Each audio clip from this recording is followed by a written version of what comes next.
Bonjour, deuxième volet de la séquence suite de la molécule au médicament. Aujourd'hui, nous allons nous intéresser à la deuxième partie qui va s'intituler représentation des molécules. Une des possibilités pour représenter les molécules va être d'utiliser ce que l'on va appeler le modèle moléculaire. Le modèle moléculaire, c'est relativement simple. Chaque sphère va représenter un atome et chaque petit bâtonnet ou trait va représenter une liaison.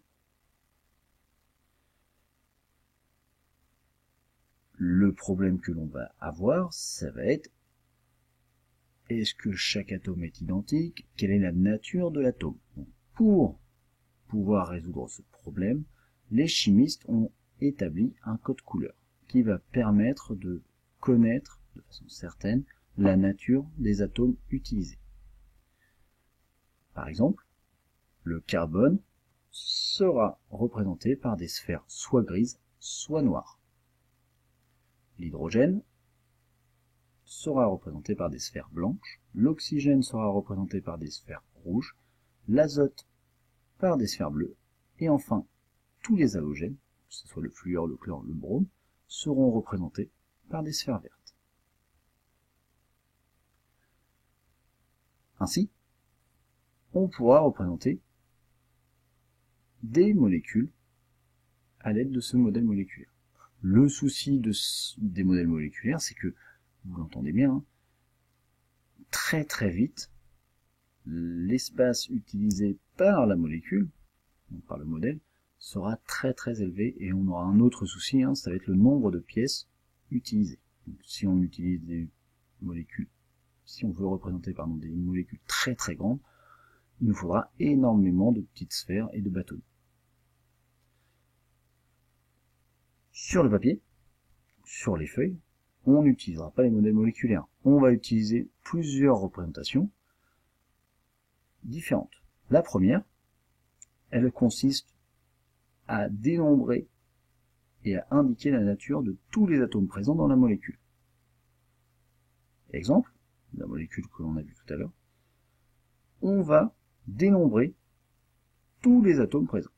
Donc ici, nous avons 4 sphères noires, donc 4 atomes de carbone présents.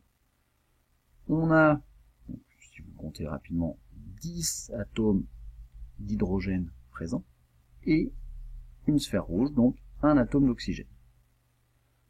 La première formule que l'on va voir, c'est ce qu'on va appeler la formule brute. Celle-ci rend compte de la nature de l'atome, ici carbone, et en indice, on va dénombrer le nombre d'atomes présents. Donc ici, on avait dit qu'il y avait 4 atomes de carbone, donc c'est 4. De la même façon, pour l'hydrogène, il y avait 10 atomes de carbone, donc nature de l'atome H, nombre 10. Et enfin, pour l'oxygène O, et ici il n'y a pas d'indice, l'absence d'indice en chimie, ça renvoie au chiffre 1, obligatoirement. Donc, cette formule, ce sera la formule brute. Le gros avantage de cette formule, c'est qu'elle est très compacte, c'est-à-dire qu'elle prend très peu de place. Le gros inconvénient, c'est qu'elle ne rend pas compte de l'enchaînement des atomes entre eux. Donc on ne sait pas quel atome est lié à quel atome. Par exemple, si je prends ces deux molécules, la première molécule, celle que l'on vient de voir, et une seconde molécule, ces deux molécules ont la même formule brute. C4H10O. Vous pouvez vérifier si vous le souhaitez. Mais la différence entre ces deux molécules, c'est la place de l'atome d'oxygène. Sur la molécule 1, l'atome d'oxygène se trouve sur le premier carbone, alors que sur la deuxième molécule, vous le voyez, l'atome d'oxygène se trouve sur le deuxième carbone. Donc le problème de la formule brute, c'est que l'agencement des atomes, on ne sait pas où se trouvent les atomes. On connaît le nombre et la nature, mais on ne sait pas où ils se trouvent et l'enchaînement des atomes entre eux. pour cela que les chimistes ont fabriqué une autre formule qui va permettre de rendre compte de l'enchaînement des atomes dans la molécule. Dans la formule, dans le modèle moléculaire, il y avait des sphères, et bien dans cette nouvelle formule que l'on appellera formule développée, à la place des sphères, on va indiquer le symbole chimique de l'élément. Donc ici vous avez un oxygène, un H, un carbone, donc c'est-à-dire que vous allez avoir différentes liaisons entre des symboles chimiques. Le premier carbone est lié à 3 hydrogènes et un carbone, et ainsi de suite. Cette formule permet de rendre compte de l'enchaînement des atomes. On connaît la nature de chaque atome présent et le nombre. Il faudra les dénombrer par la suite. Mais on peut connaître ces informations, donc on aura les mêmes informations que la formule brute, et en plus l'enchaînement. Donc l'avantage de cette formule, c'est que l'on connaît exactement toutes les liaisons qui existent dans la molécule. Le gros inconvénient de cette formule, c'est la place. Parce que vous le comprenez bien, donc ici on a une formule composée que de 15 atomes. Si on prend une molécule composée de plusieurs centaines d'atomes, la formule développée sera très très vite beaucoup trop volumineuse. Donc les chimistes ont proposé une solution à ce problème. Ils ont fabriqué ce que l'on va appeler la formule semi-développée. Alors la formule semi-développée, le principe, il est relativement simple. Il faut se rappeler que tous les atomes d'hydrogène feront qu'une seule liaison. Donc, pourquoi? Je vous rappelle la raison. Un atome d'hydrogène possède un électron sur sa couche externe. Pour se stabiliser, il va vouloir acquérir la structure électronique du gaz noble le plus proche, c'est-à-dire l'hélium. Donc il va vouloir récupérer un électron. Comment fait-il pour récupérer un électron? Vous l'avez vu dans la première vidéo, il va former une liaison. Les 2 électrons présents dans la liaison lui appartiennent, tout comme à l'autre atome, mais ils lui appartiennent à lui aussi, donc il a 2 électrons autour de lui. D'après la règle du Duhet, il ne fera qu'une liaison.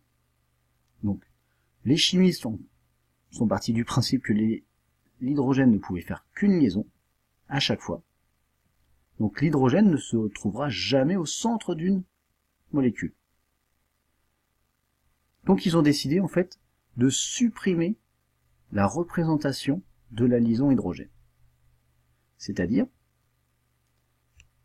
que à chaque fois en fait on va noter directement sur l'atome auquel il est relié l'atome d'hydrogène. Par exemple, le premier atome ici est lié au carbone, donc on voit toujours cette liaison, et il est lié à 3 hydrogènes, donc on va marquer directement CH3.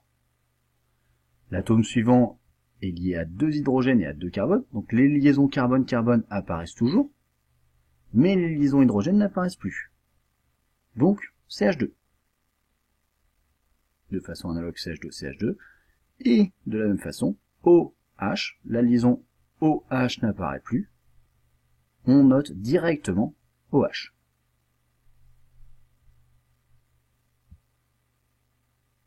C'est ce que l'on va appeler la formule semi-développée. Donc cette formule a beaucoup d'avantages.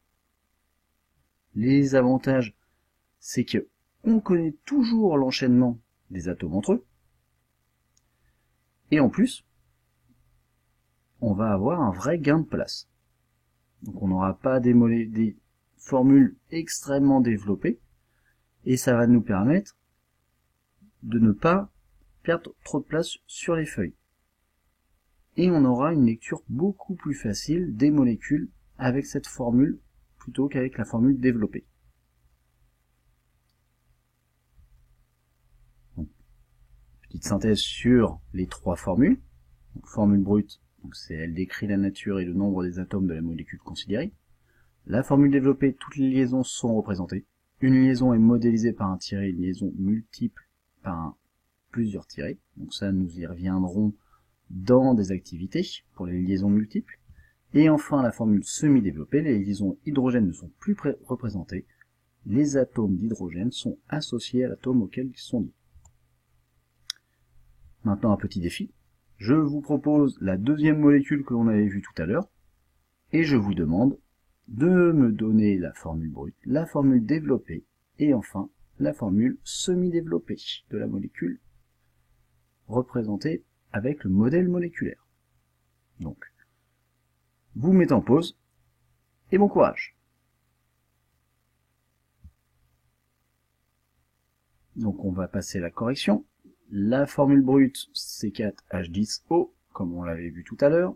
Sa formule développée est la suivante. Donc vérifiez bien que vous ne vous êtes pas trompé.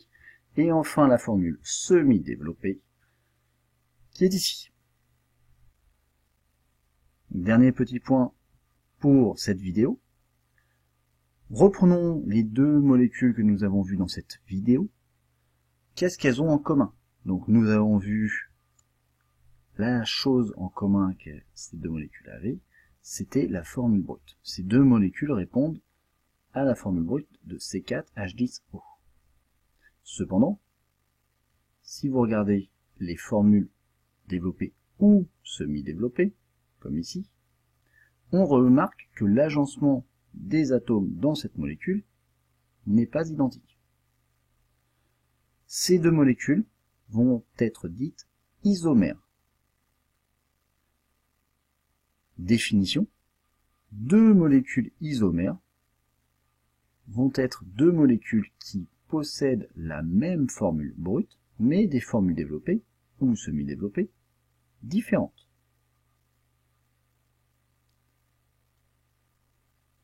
Maintenant, complément pour cette vidéo. Deux représentations possibles supplémentaires. Donc la première, ça va être la représentation, donc la formule de Lewis. On reprend une formule développée ou semi-développée, ça fonctionne de la même façon. Et en plus, pour la formule de Lewis, on va indiquer les doublés non liants présents sur les atomes qui en possèdent. Donc par exemple, dans cette molécule, seul l'atome d'oxygène possède des doublés non liants. Donc on va rajouter les doublés non liants. Donc de la même façon, sur la formule semi-développée, on peut faire apparaître les doublés non liants. Une petite remarque, les doublés non liants n'ont pas une place précise, ils peuvent être de chaque côté d'un atome, côte-côte, peu importe. Il n'y a aucune représentation correcte ou fausse. Il faut juste le bon nombre de doublés non liants sur l'atome en possédant. Et enfin, dernière représentation, qui est un peu plus complexe, la formule topologique. Donc ça peut paraître un peu barbare au départ, mais c'est relativement simple. En fait, là, dans la formule topologique, on retire tous les symboles qui concernent les atomes de carbone et d'hydrogène, si l'hydrogène est lié au carbone. Chaque brisure correspond à un atome de carbone. Chaque extrémité, sauf contre-indication, figure un atome de carbone. Donc, vous avez la représentation du modèle moléculaire en bas. Vous partez d'un carbone. Ce carbone correspond à ce carbone. Ce carbone correspond à ce carbone. Ce carbone correspond à ce carbone. Et ce carbone correspond à ce carbone. Lorsqu'il y a indiqué un atome à une extrémité, il n'y a pas de carbone, c'est l'atome qui est présent, ici l'oxygène. On complète chaque atome de carbone par des hydrogènes pour qu'il y ait tétravalence du carbone.